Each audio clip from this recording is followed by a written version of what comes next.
یک زن 22 ساله از ناحیه قبادیان در ولایت ختلان میگوید پس از تقریبا 4 سال از سوریه به تاجیکستان برگشت.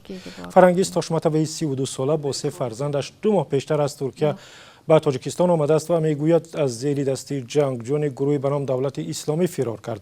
به قول فرنگیز او را فریب کرده به سوریه بردند.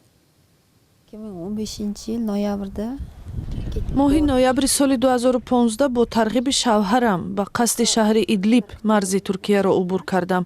از آن طرف مرا آدم‌های ناشناس پیشواز گرفتند. به یک خانه برده تلفن و شناسنامه‌ام را گرفتند. شرایط زندگی‌مان خوب نبود.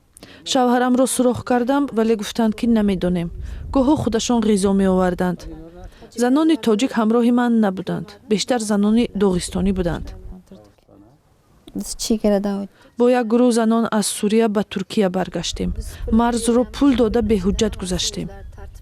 آخرین بار با شوهرم ماه اوگوست سال 2015 گپ زده بودم.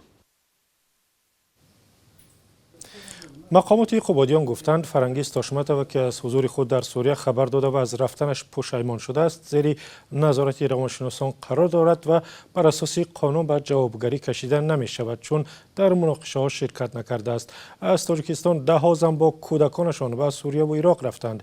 شوهران بسیاری از آنها که در صف گروه دولت اسلامی جنگیدند کشته شدند و بعضی ها برگشتند.